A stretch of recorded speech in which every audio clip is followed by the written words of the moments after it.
त्या आपल्या धनगर समाजाच्या आरक्षणाच्या त्या ठिकाणी त्यांना भेट द्यावीशी वाटली नाही। ही अवस्था आहे आपली का? कारण की आपण जेवढं सांगतो की महाराष्ट्रात 2-2.5 कोटी आमचा बांधव आहे, तेवढ्या संख्येने आपण रस्त्यावर उतरत नाहीये। कारण ही वेळ आता उपोषण करण्याची, ठीक आहे, उपोषण मला कोणाला नावमीत करायचं नाही, उपोषण करतायत त्यांनी उपोषण करावं। ज्यांना आंदोलन मोर्चे काढायचे तर आंदोलन मोर्चे काढावं, कारण आपल्या सगळ्यांचा एकच उद्देश आहे, धनगर समाजाच्या एसटी आरक्षणाची अंमलबजावणी केल्याशिवाय आम्ही शांत बसणार। परंतु आता वेळ आली आहे रस्त्यावर उतरून 2 हात करायची, आणि ते 2 हात करायची वेळ ह्याच्यासाठी आली कारण की आपण सगळे आता आजपर्यंत जेवढं आपल्याला काय काय आंदोलनं करायची होती ती केली, रास्ता रोको केले, उपोषणं केली, मोर्चे काढले, आंदोलनं केली, आत्महत्या केल्या, पाहिजे ते केलं। पण एवढं नालायक निर्लज्ज सत्तेत बसलेले हे सत्ताधारी आहेत की यांना कशाचा काडी मात्र फरक पडत नाही। ते अजून आता हे काय धनगर समाज ही जातच संपवायच्या उद्दिष्टाने धनगर द्वेषी सरकार आहे का, हे आता असं मला शंका वाटायला लागली। जर का एवढ्या आमच्या समाजाचे आज बळी गेले, एवढ्या जणांच्या शरीरातले आमचे अवयव अनेक जणांचे निकामी झाले उपोषण करून, तरी सुद्धा यांना फरक पडत नाही। ज्या वेळेस पंढरपूरला गणेश आणि माऊली हलणावर आणि अशा अनेक जण बसले होते उपोषणात, त्या ठिकाणी त्याच्यानंतर संभाजीनगरला धनगर जातीचे प्रमाणपत्र रद्द करावेत म्हणून त्या ठिकाणी पुन्हा गणेश आणि अजून योगेश पण होता, आणि हे सगळेजण तिथे बसले होते। त्यावेळेस मला गणेशचा फोन आला की मुख्यमंत्री साहेबांनी धनगर जातीचं प्रमाणपत्र रद्द करावं अशा GR काढलेला आहे।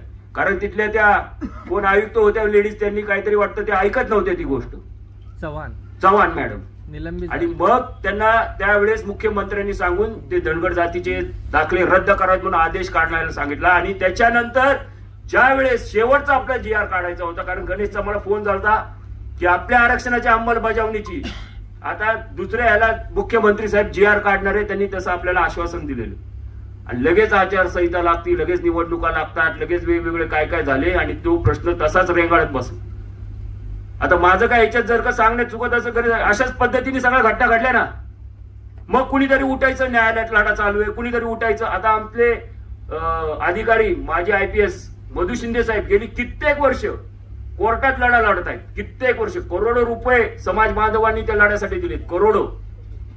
आजपर्यंत कुणाला माहिती ही गोष्ट मला फक्त सांगा, आणि त्याचा काय निकाल लागलाय?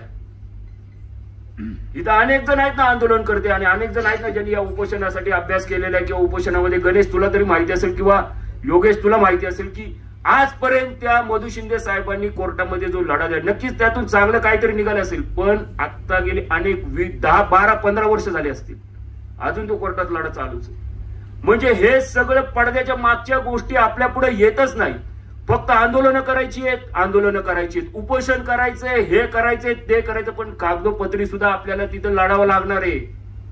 कागदोपत्री आपल्याला तिथं आपली बाजू भक्कम मांडावी लागणार आहे। हे जे पक्षाचे आपलेच नेते जे आपल्याला सांगतायत कोर्टाने असा आदेश दिलाय, मुख्यमंत्र्यांनी समिती स्थापन केली, सुधाकर शिंदे समितीचा काय अहवाल आला विचार संतोष बिचुकलेला आहे ना, सुधाकर शिंदे समिती स्थापन केली ना आता निवडणुकीच्या, काय झालं त्याचं? त्याच्या अगोदर बाळकृष्ण रेणके आयोग 2008 तेव्हापासून सुरू आहे हे सगळा खेळ। बाळकृष्ण रेणके आयोग 2008, त्याच्यानंतर टीस संस्था, या असेच थातूर मातूर गोष्टी येतात, आपण त्याच्या मागे पळत सुटतो, आपल्याला त्यांच्यावर विश्वास बसतो। ह्या समित्या अशा निवडणुकीनंतर सगळ्या गुंडाळून यांनी सगळ्या संपून टाकले। एक सुद्धा समिती आणि एक सुद्धा आयोगाचा मला अहवाल दाखवा की तो धनगर समाजाला शेड्यूल ट्राईबच्या सवलती लागू कराव्यात म्हणून सरकार पुढे सादर केलं, कोणती समिती?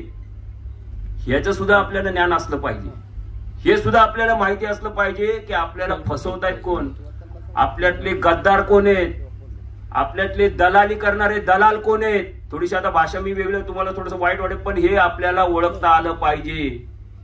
छत्रपती शिवाजी महाराजांपासून, शिवाजी महाराजांचा पण तेच होता निर्देश की जो या स्वराज्याच्या आड येतो तो आपला असू नाही तर बाहेरचा असू, त्याला त्या ठिकाणी त्याला शिक्षा झालीच पाहिजे। आणि त्या पद्धतीने आपल्याला सुद्धा हे माहिती पाहिजे की आपल्यातीलच कोण आहेत घरभेदी, गद्दार, दलाल, जे अनेक वर्ष सत्तेत बसलेत। आता ही भाषा मला का बोलावी लागते? कारण आम्ही 22 वर्ष हे सहन केले, बघितले। मुंबईमध्ये आपल्याला जाऊन मुंबई जाम करावीच लागणार आहे, परंतु ते जाम करत असताना मनोज दादा जरांगे सारखी जी आपली महायोद्धे ज्यांनी ही लढाई पूर्ण दाखवली, शेवटच्या टोकापर्यंत नेऊन आरक्षणाची लढाई जिंकली का? कारण की त्यांचं पूर्ण एकच उद्देश आणि एकच ध्येय होतं, मराठा समाजाला आरक्षण मिळवून देणं। एकामेकावर टीका करून, कुणाला काहीतरी बोलून, कुणाला काहीतरी करून त्याच्या मागोच वेळ वाया घालवायचा आणि आपलं उद्देश जे आरक्षणाचं ते बाजूला ठेवून अशाने कधी आंदोलन सक्सेस होत नाहीत. आपला उद्देश धनगर समाजाला शेड्यूल ट्राईबच्या सवलती मिळवून द्यायच्यात, आपण त्याच दिशेने चाललं पाहिजे. बुद्धिबळातल्या हत्तीसारखं आपलं पाहिजे, उगाच आडवं तिडवं जायचं त्याला काय उपयोगच नाही ना. आपला उद्देश आरक्षणाचं नाही, आरक्षणावरतीच बोललं पाहिजे. ह्याच्यावर टीका करा, त्याच्यावर टीका करा, ह्याला नावं ठेवा, त्याला नावं ठेवा, दोन जातीमध्ये भांडणं लावून तुम्हाला काय मिळणार आहे? आपला उद्देश आरक्षणाचा आहे, आरक्षणावरच बोललं पाहिजे, त्या दिशेनेच चाललं पाहिजे. येणाऱ्या काळामध्ये आपण सर्वजण आज या ठिकाणी बैठकीत आपण बोलत असताना सर्व आपल्याला एकत्र येऊन पुढची दिशा ठरवायची आहे. जसं आता महाराजांनी सांगितलं की आपण एक युवा वर्ग पिढी एकत्र करायची आहे आणि प्रत्येक तालुक्यामध्ये आपली एक टीम तयार करायची. त्या पद्धतीने आपण नक्कीच 100% सर्वांनी करायचंय, त्या पद्धतीने चालायचंय. फक्त माझी विष्णू सोबत असणारे अनेक योगेश धर्म असतील, बाकीचे अजून मंडळी असतील, माझे एकच तुम्हाला सांगणे प्रामाणिकमध्ये, भले तुम्ही याला वाईट समजा किंवा चांगलं समजा, प्रामाणिक उद्देश ठेवा, निस्वार्थी उद्देश ठेवा. घेतले हात तर ते पूर्णत्वाला न्या काम, नाहीतर आपण अर्धवट कुठेतरी सोडलं. हे असं आजपर्यंत वर्षानुवर्ष झाल्यामुळेच आज जे एवढे आपले इथं साधारण 100-150 लोक बसतील एवढी ही बसायची कॅपॅसिटी. परंतु समाज जो आज थोडासा मानसिक दृष्ट्या किंवा या दृष्ट्या इथे यायला थोडासा आता नको म्हणायला लागलाय. त्याचं कारण असं आहे की हे जे आतापर्यंत जे चालत आलेले सगळ्या ह्या गोष्टी आहेत, आतापर्यंत चालत आलेल्या ज्या या सगळ्या आरक्षणाच्या बाबतीत ज्यांनी खेळ खंडोबा केलाय, त्यामुळे ही अवस्था आपल्यावरती आलेली आणि समाज बांधवांची मानसिकता तशी झालेली आहे. प्रामाणिकपणे काम करत असताना आणि निस्वार्थीपणे काम करत असताना 100% तन मन धनाबरोबर सुद्धा समाज बांधव तुमच्या सोबत असणार आहे. फक्त प्रामाणिक उद्देश ठेवा. आणि याच्या पुढील काळात आंदोलन करत असताना जे आंदोलनाचे हे पूर्ण समित्या स्थापन करताय किंवा समितीचे अध्यक्ष असतील, कारण हनुमान बापू सोळांपासून काय झालं आपल्याला माहिती आहे, धनगर आरक्षण कृती समितीचे अध्यक्ष होते ते.